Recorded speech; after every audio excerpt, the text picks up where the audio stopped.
오늘 말씀의 제목은 추천서라는 제목입니다. 오늘 이 말씀으로 말씀을 전할 때 하늘로부터 임하는 귀한 은혜가 저와 여러분 마음 가운데 충만하시기를 주의 이름으로 축복합니다. 아멘.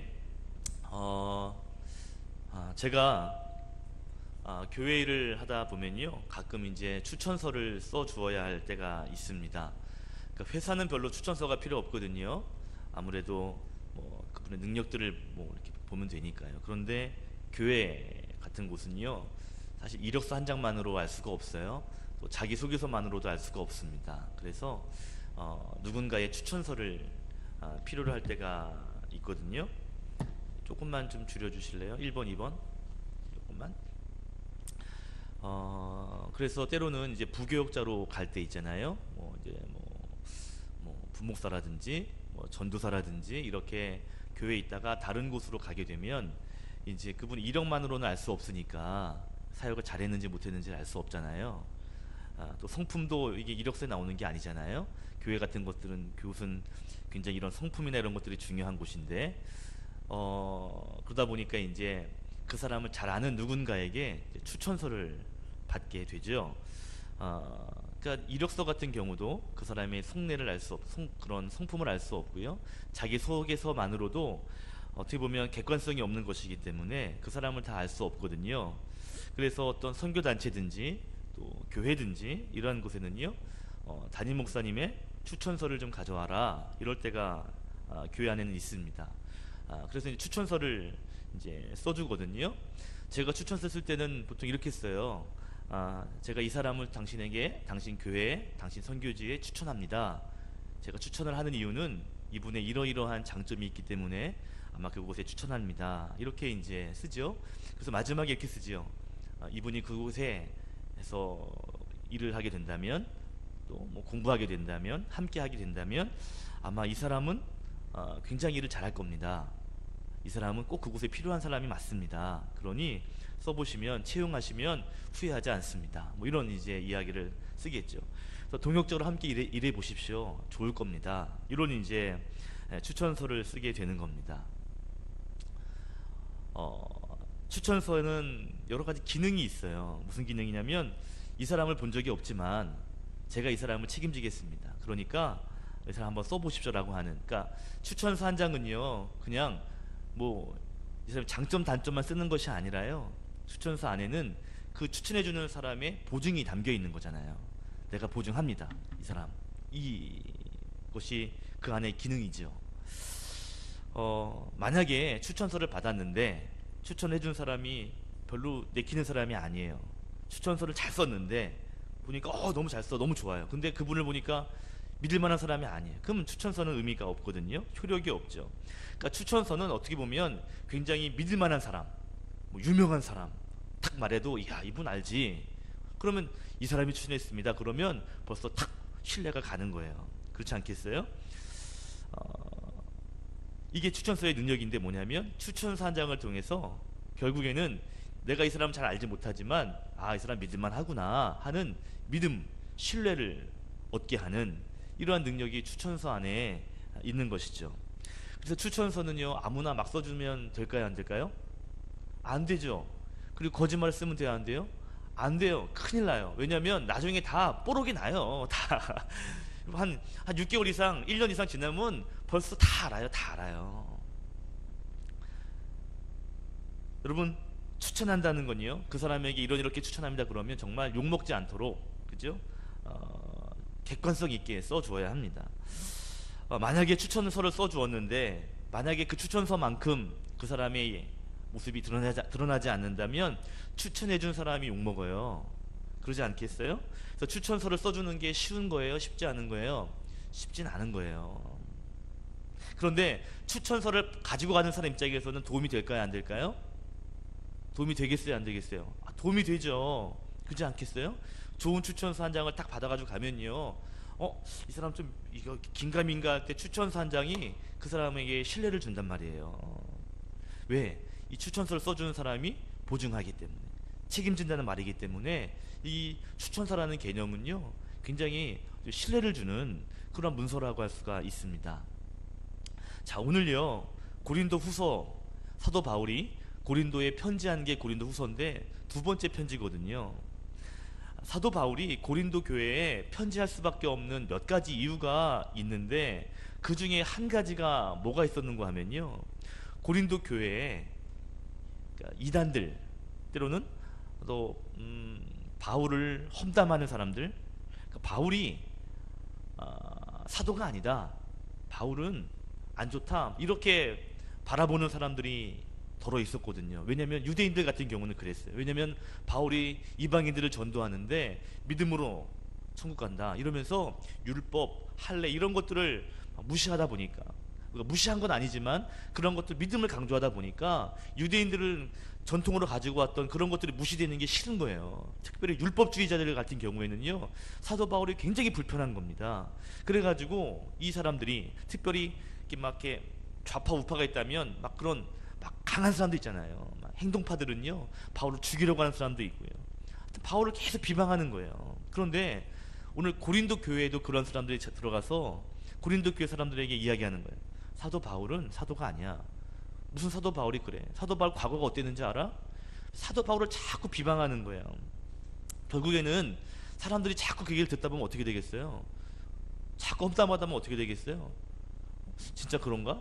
그래서 서서히 사람들끼리는요 사도 바울에 대한 의심, 신뢰가 무너지는 그러한 경우도 있었다는 거죠. 여러 가지 이유 때문에 사도 바울을 싫어하는 사람들이 더러 있었습니다. 특별히 율법주의자들이요. 자, 그런데 그들이 이제 고린도 교회에서 자꾸 이제 사역을 하게 되면서 결국에는 사도 바울의 사도직, 이것에 대하여 의심하는 사람들도 점점 많아지게 된 거예요. 자, 바울이 오늘 이 고린도 교회에 편지하게 되는 내용을, 특별히 우리가 3장을 봤는데 1장, 2장을 쭉 보시면 내가 하나님의 그리스도의 사도다라는 것에 대해서 호소하고 또 아니다, 변명하는, 어떻게 보면 증명하는 그러한 내용의 이야기들을 쭉 쓰고 있습니다. 사도 바울을 연구하는 성경학자들이 뭐라고 얘기하냐면 이렇게 얘기해요. 아마도 사도 바울을 험담할 때, 사도 바울을 나쁘다고 말할 때, 고린도 교회 그 사람들 갈 때 그냥 가면 믿어주지 않으니까 꽤 유명한 사람들의 추천서를 받아요. 그래서 그걸 가지고 보여주는 거예요. 내가 어떤 사람인지 아냐? 나 이런 사람이야. 추천서를 보여주는. 그러면서 사도 바울을 말하는 거야. 저 사람이 누구에게 추천서를 받아본 적이 있냐? 사도 바울이 어떤 사람이냐 확인해봤냐? 나는 이렇다라고 하면서 자기 것을 보여주면서, 때로는 사도 바울은 그런 것이 없지 않느냐 하면서 자기는 굉장히 신뢰가 가는 사람이고 사도 바울은 신뢰가지 못한, 과거도 알지 않냐, 이렇게 얘기를 하는 거예요. 많은 학자들이 아마 자기의 신뢰성을 주기 위해서 아마 스스로 어떤 추천서들을 자기들도 제시했을 것이다 라고 보고 있습니다. 그들은 이렇게 얘기했겠죠. 우리는 이런 추천서가 있는데, 난 누구에게는 추천서를 받아서 난 이런 사람인데 사도 바울은 추천서를 본 적이 있냐? 우리 말이 진실이다, 나를 믿어라, 이렇게 아마 많이들 얘기했던 것 같아요. 자, 이러한 사정을 들은 사도 바울이 고린도 교회에 오늘 편지하는데 1절에 이렇게 이야기합니다. 1절에 보면 우리가, 사도 바울이 다시 자천하기를, 내가 스스로 추천하기를 시작하겠느냐? 우리가 어찌 어떤 사람처럼 추천서를 너희에게 붙이거나 혹은 너희에게 받거나 이러할 필요가 있느냐? 이렇게 말하는 거죠. 여러분, 이 고린도 교회는 사도 바울이 세운 교회입니다.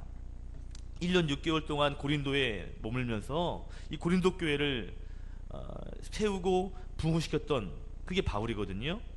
그럼 내가 스스로 나를 자천하겠느냐? 아니, 너와 나 사이에서 추천서를 주고받아야 할 그런 사이더냐? 오늘 1절에 그런 얘기를 하는 겁니다. 그런 사이가 아니라는 거죠. 우리가 서로 모르는 사이가 아니라 함께 개척하고 함께 그 시간을 같이 보냈던 1년 반 동안, 길게는 그렇게 신앙생활을 했던 나를 모르냐, 그 얘기 하는 거예요. 그러면서 오늘 2절에 이렇게 말합니다. 너희는 우리의 편지라. 여기서 편지라는 표현이요, 헬라어로 보면요, 추천한다 라는 단어와 같은, 그 1절에 보면 추천서라는 말이 있죠. 추천서. 2절과 3절에 나오는 편지라는 뜻도요, 헬라어로 보면 어원이 추천서와 같은 표현이에요. 그러니까 추천서와 같은 개념이라 보시면 돼요. 그러니까 2절과 3절에 나오는 편지는 그냥 추천해주는 편지라고 보시면 되는 거죠. 추천서나 추천해주는 편지나 같은 거잖아요. 지금 사도 바울이 지금 말하기를 뭐를 말하냐면, 우리 사이에 추천서가 필요합니까? 당신들이 나의 추천서 아닙니까? 이렇게 말하고 있는 거예요. 여러분, 참 멋진 말 아니에요? 어떤 사람들은 추천서를 가지고 종이를 보여주면서 이게 추천서요, 이 사람이 썼습니다, 보십시오 라고 확인할 때, 내가 당신들을 전도하고 내가 당신들과 교회를 세웠는데 당신 내 추천서요 라고 얘기하는 것입니다. 여러분, 첫 번째 대지가, 나누고 싶은 대지가 있어요. 뭐냐면, 바울의 추천서는 바로요, 고린도 교회 성도입니다. 당신들, 고린도 교회 성도, 당신이 바로 나의 추천서입니다. 성도가 추천서요 라고 이야기하고 있어요. 2절에 너희는 우리의 편지라, 이 말은 너희는 나의 추천하는 편지다 라는 거예요. 다른 사람들은 추천서를 가지고 왔는지 몰라도 살아있는 추천서가 당신들이요 라고 말하고 있다는 것이죠. 우리 사이에 추천서가 필요합니까? 필요하다면 보십시오, 당신이 나의 추천서요. 너무 멋진 말 아니에요? 여러분, 너무 멋진 말 같아요.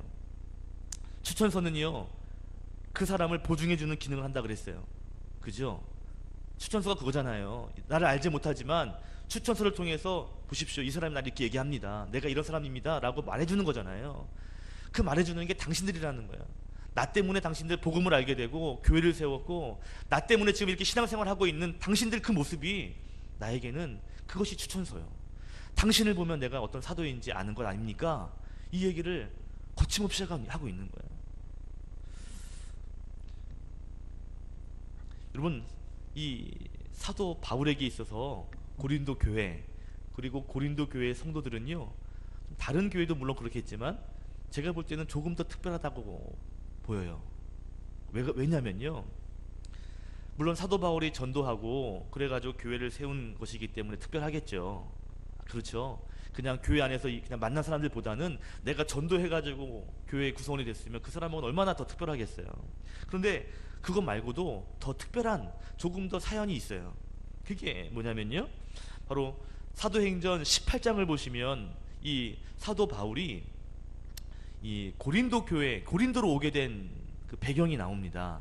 여러분 한번 펴보세요. 사도행전 18장이에요. 좀 앞으로 가셔가지고 이 고린도에서 있었던 이런 상황들을 좀 이해하시면 오늘 이 사도 바울의 마음을 좀 더 이해할 수 있어요. 자, 사도행전 18장 1절을 보시면 바울이 아덴을 떠나 어디로 왔어요? 고린도로 왔어요. 그죠? 이제 고린도에 왔단 말이에요. 자, 그런데 2절에 보면 아굴라라고 하는 사람, 그 밑에 보니까 아내는 브리스길라와 아굴라, 이 두 사람과 함께 고린도에 있었는데 13절에 보니까 생업을 같아요. 그 생업이 뭐냐면 천막을 만드는 그 생업이 같아서 함께 살면서 일을 하고 결국 천막을 계속 만들었다는 거예요. 자, 4절에 보면 근데 안식일이 되면 사람들이 안식일날 많이 회당으로 모이니까 4절에 안식일마다 바울이 회당에 가서 복음을 강론하고 유대인과 헬라인에게 권면하니라. 뭘 권면했을까요? 예수 믿으라는 권면을 한 거야. 예수님이 우리의 구주 되신다, 예수 믿으면 천국 간다는 걸 했다는 거죠. 그래서 권면했다는 거예요. 자, 11절에 보시면요, 18장 11절에 보시면 1년 6개월을 머물며 그들 가운데에서 하나님의 말씀을 가르치니라. 자, 보세요. 지금 1년 6개월 동안 고린도에 머물면서 평일에는 뭐예요? 천막을 만들어요. 텐트를 만드는 일을 하다가 또 안식일이 되면 회당에 가서 가르쳐요. 물론 때로는 평일에도 뭐 사람들 찾아오면 뭐 가르치기도 했겠지만 이런 일을 하면서 이제 고린도에서 사역을 했다는 거예요. 그러면서 이제 교회를 세워지게 되고 또 가르치게 되는 일들을 1년 6개월 동안 했다는 거죠. 자, 근데 중요한 사건 하나 있는데 뭐냐면 1절에 보시면요, 1절에 보시면 바울이 어디에서 사역하다가 고린도로 왔대요? 아덴에서 왔대요. 아덴. 여러분, 이 아덴에서 바울이 사역을 했는데 과연 그 사역이 어땠을까? 여러분, 아덴은요 그리스 수도입니다. 아테네. 여러분, 아테네에서 바울이 사역하고 그 다음에 고린도로 넘어왔거든요. 자, 그럼 그 전의 사역, 아테네에서의 사역은 뭐 사역으로 표현하면 뭔가 성공적이었을까요? 아니면 좀 실패적이었을까요? 바울은요 가는 곳곳마다 교회를 세워요. 가는 곳곳마다 놀라운 부흥을 일으켰던 게 바울이거든요. 그런데 아덴은 어땠을까 보면 아덴에서는 그런 일이 작았어요. 여러분, 이 아테네는 우리가 말하는 그리스 신화 이런 이야기 있잖아요. 신화 뭐 나오잖아요. 그 근원지가 아덴이에요. 그러니까 아테네에서 그 신들이 많단 말이에요. 특별히 이 아덴에서는요, 무슨 신이죠? 그 제우스인가요? 그 신전이, 큰 신전이 있고요. 뭐 그거 말고도 수많은 신전이 있어요. 여러분, 사도행전 17장 그 앞에 이제 그 앞에가 아덴에서 있었던 사역이거든요. 18장이 이제 고린도라면 그 앞에가 17장이 아덴인데, 아덴에 가가지고 16절 보세요. 17장 16절.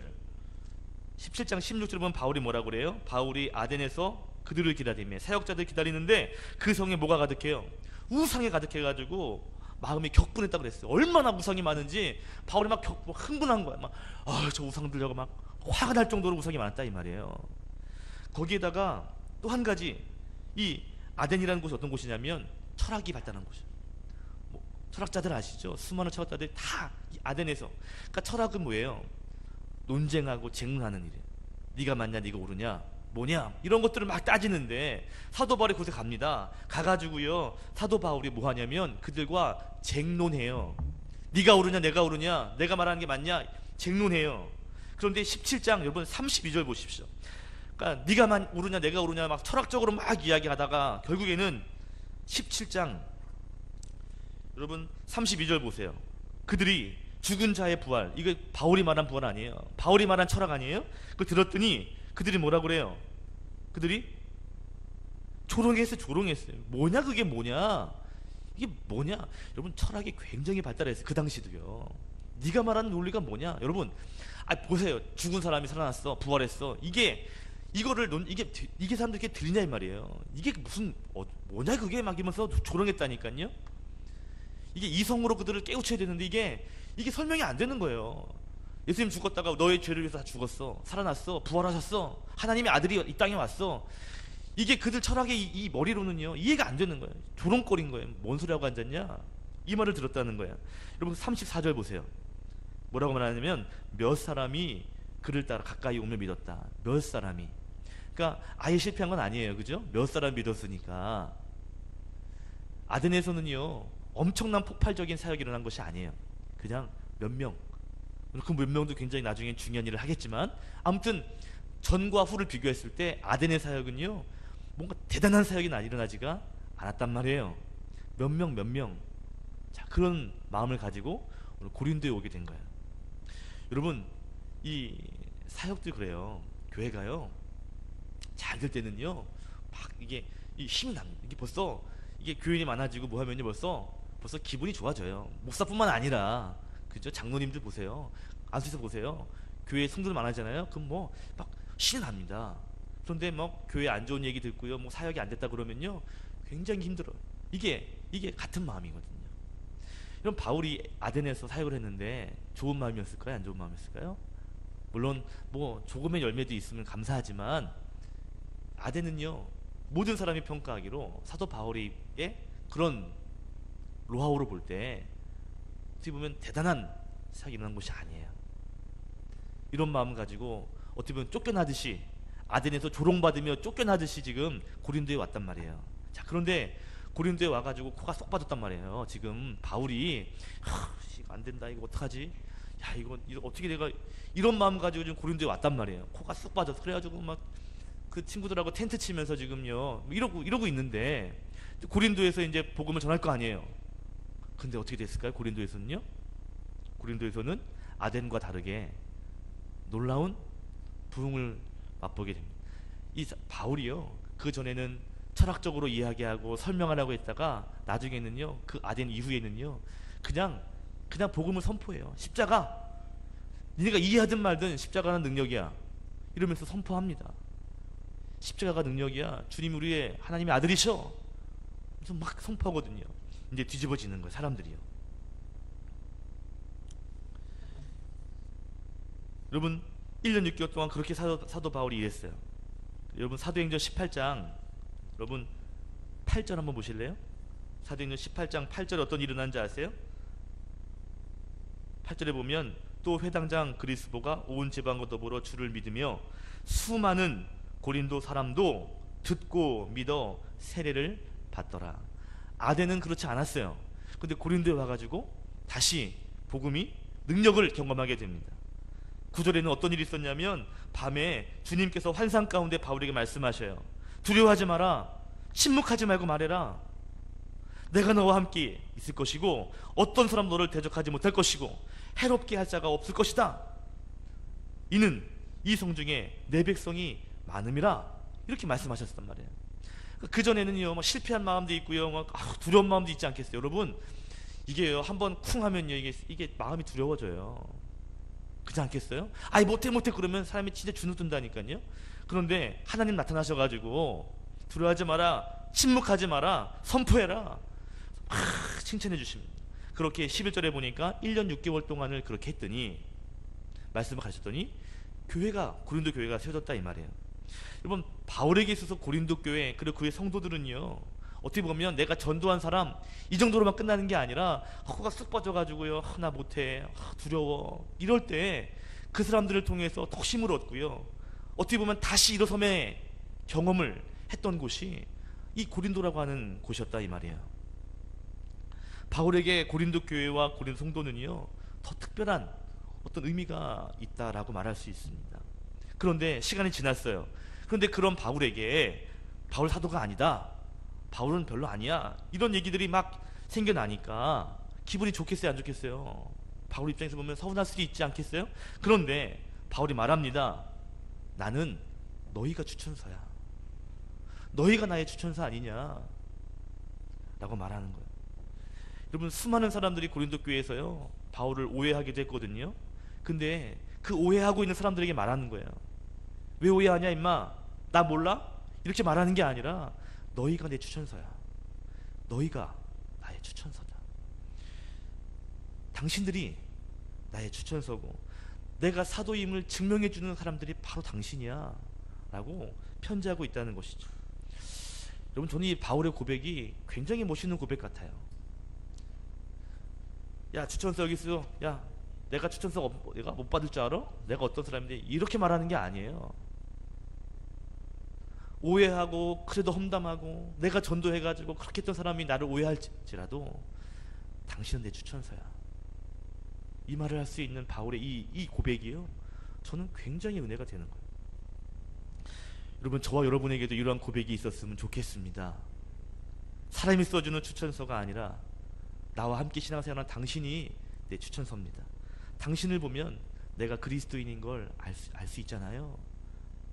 당신을 통한 당신이 나의 추천서입니다 라고 말할 수 있는 이 은혜, 이러한 삶, 저와 여러분에게 이러한 고백이 있기를 주의 이름으로 축원합니다. 축복합니다. 또 한 가지 살펴볼 바울의 추천서가 있어요. 그게 뭐냐면 3절 말씀 보시면 이렇게 말하죠. 너희는 우리로 말미암아 나타난 그리스도의 편지다. 그리고 말하기를 그 편지는 하나님이 쓰셨다라고 말합니다. 오늘 2절에 두 번째로 나누고 싶은 추천서, 어떤 추천서냐? 따라합시다. 바울의 추천서는 하나님이 쓰신 추천서입니다. 바울이 말해요. 너희는 2절에 나의 추천서다. 그리고 3절에는 너희는 또한 그리스도의 추천서다. 이 말은요, 첫 번째 두 가지 의미가 있을 것 같아요. 첫 번째는 뭐냐면, 그러니까 바울에게서 당시 나의 추천서라면 그리스도의 추천서다라는 건 그리스도를 증명해주는 너희들이 아니냐, 이런 의미가 있겠죠. 그렇지 않겠어요? 그러니까 너희를 통해서 바울이 사도임을 증명했다면 2절이 그 마음이라면요, 3절에 그리스도의 편지다, 그리스도의 추천서다라는 건 너희를 통해서 누구를 증명하는 거예요? 그리스도를 증명해 주는 거예요. 너를 보니까 그리스도가 있네, 맞네, 확신하네. 아까 전에 추천서가 어떤 기능 한다고 했어요? 믿을 수 없지만 신뢰를 준다고 그랬잖아요. 그리스도의 추천서다라는 건 나를 보면 그리스도가 정말 있구나 라는 걸 보여주는, 바울의 사도임을 증명하듯이 그리스도가 하나님의 아들 되심을, 우리의 주인 되심을 또한 증명해주는 역할을 하는 게 너희라는 거예요. 그런데 또 한 가지 기능이 있어요. 그게 뭐냐면 오늘 3절 말씀 보세요. 이렇게 말합니다. 3절에 너희가 그리스도의 편지인데 이는 하나님께서 먹으로 쓴 것이 아니에요. 오직 하나님의 영으로 쓰신 것이다. 누가 쓰셨다고요? 하나님의 영으로 썼다는 거예요. 어디에? 육의 마음판에 썼다는 거예요. 그러면서 하나님이 썼다는 것에 대해서 우리에게 4절에 보면 이런 확신이 나에게 있다 하면서 5절에 말합니다. 5절에 우리가 무엇이든지 우리에게 난 것 같이 스스로 만족할 것이 아니니 우리의 만족은 오직 하나님으로부터 나느니라. 이 말이 뭐냐면 우리가 자격이 있어가지고 막 이렇게 저렇다 했던 게 아니라 우리의 자격, 내가 사도라고 하는 이런 자격은 결국 하나님에서부터 온 것이다, 이 이야기를 하는 거야. 그러니까 지금 여러분 보세요. 고린도 교회에게 편지할 때 사도 바울이 쓴 의도가 있잖아요. 너는 왜 추천서가 없어? 너는 못 믿겠어? 의심하는 그들에게 아니다, 나는 사도가 맞다라는 변호를 하잖아요. 그러면서 다른 사람들은 추천서 갖고 와가지고 너는 왜 없냐고 할 때 너희가 추천서다라고 말하면서 또 한 가지를 말하는 거예요. 내가 가진 추천서 보여줄 수는 없지만 하나님이 쓰셨다는 거예요. 하나님이 쓰신 추천서가 나에게 있다, 이 이야기를 하는 거예요. 그러니까 이 그리스도의 편지다라는 의미에는 두 가지 의미가 있는 거예요. 너희가 그리스도를 증명해주는 편지다라는 의미도 있지만 또 하나, 그것이 바로 그 추천해 주신 분이 누구냐면 하나님이다라는 것도 담겨져 있는 거예요. 왜? 하나님이 쓰신 거라는 거죠. 내가 봤더니 오늘 3절에 이런 말씀이 있어요. 3절 보세요. 너희는 우리로 말미암아 나타난 그리스도의 편지라는 거예요. 여기는 두 가지의 관점이 있는 것 같아요. 하나는 성도에 대한 관점이에요. 너희는 그리스도의 편지라고 하는 관점, 성도를 바라볼 때에 대한 관점이 있는 거예요. 내가 너희를 막 해가지고 된 것이 아니라 하나님이 너희를 편지로 보내줬는데, 추천서 써주셨는데 우리로 말미암아 드디어 나타나게 된 것뿐이다. 하나님이 쓰신 거다, 내 주관이 아니고 이미 하나님이 당신을 쓰신 거야.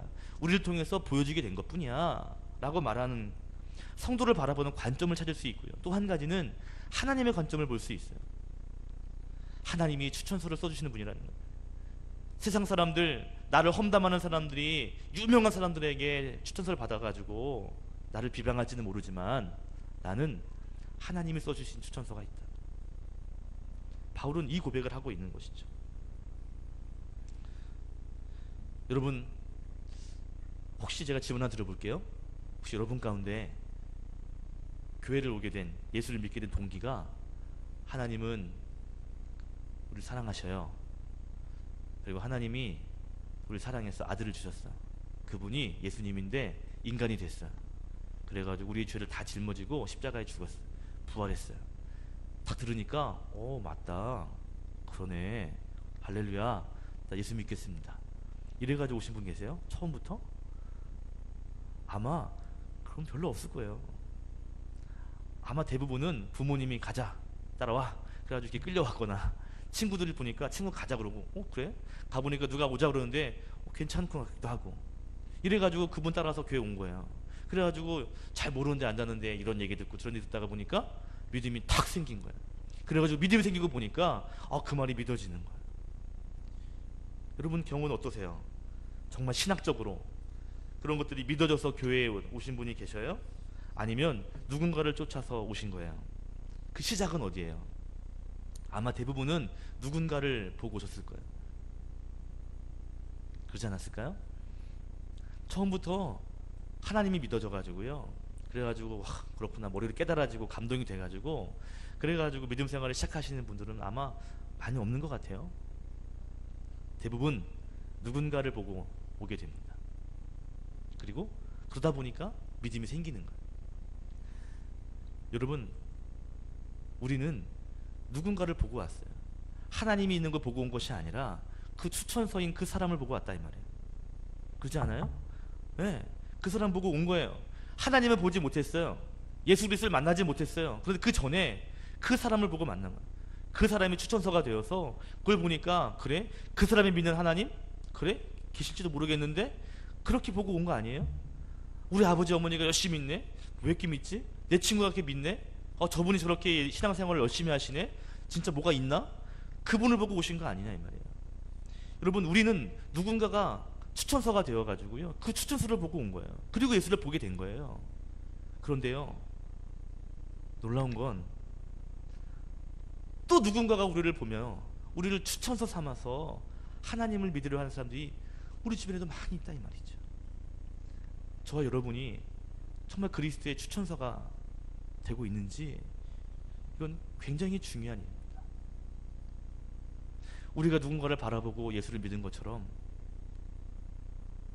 누군가가 나를 보며 예수님을 믿으려고 하는 사람들이 있기 때문에 우리는 사도 바울이 말하는 너희 고린도 교회 성도들 너희들이 그리스도의 편지다 라고 하는 그 일들이 사실 우리 안에도 계속 일어나고 있는 거예요. 우리도 그것을 경험했고 지금도 그 일들은 계속 일어나고 있는 것이죠. 다음 주에 우리 김정현 정혜종사님하고 그 선교사님 이정혜 부부가 선교사님 부부가 나오신 거예요. 통화가 했거든요. 교회가 갑작스럽게 선교사님을 파송하게 됐어요. 우리 교회에서 이제 한 두어 달 신앙생활 하시는 전사님 부부였는데 미국으로 이제 뭔가 훈련 받으러 가시려고 하는 과정 가운데 갑자기 선교지에서 오라고 그런 거예요.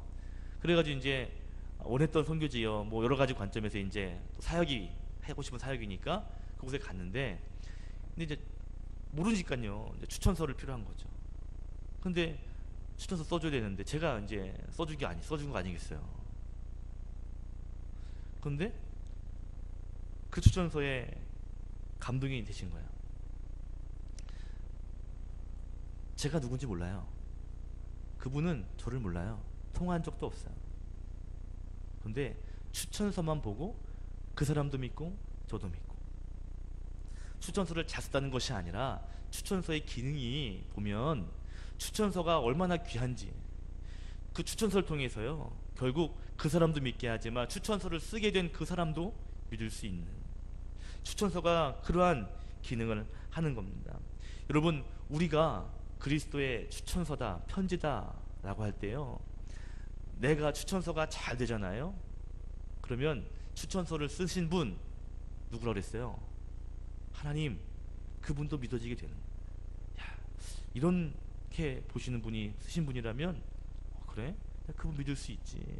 지금 그분이 저를 믿어주는 것처럼 그리고 사역을 그분이 잘하고 있거든요. 그러니까 맞네.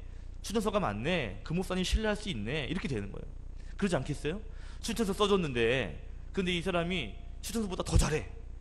그러니까 믿을만 하죠. 추천 써준 사람이 야, 그 사람 진짜 말 맞네. 고맙네. 이렇게 되는 게 아니에요? 추천서가 그런 기능한다 이 말이에요. 우리가 어떻게 사느냐 우리가 그리스도의 편지요 추천서라고 하는 그 기능을 우리가 제대로 할 때 그래 믿어지네 맞네 하나님 계시네 그게 사실이네 라는 걸 보여주게 되는 거예요. 그런데 추천서가 형편이 없고 추천서가 보니까 신뢰가 안 가는 뭐가 이상해 그러면요 다 믿어지지가 않는 거예요. 에이 아니구만.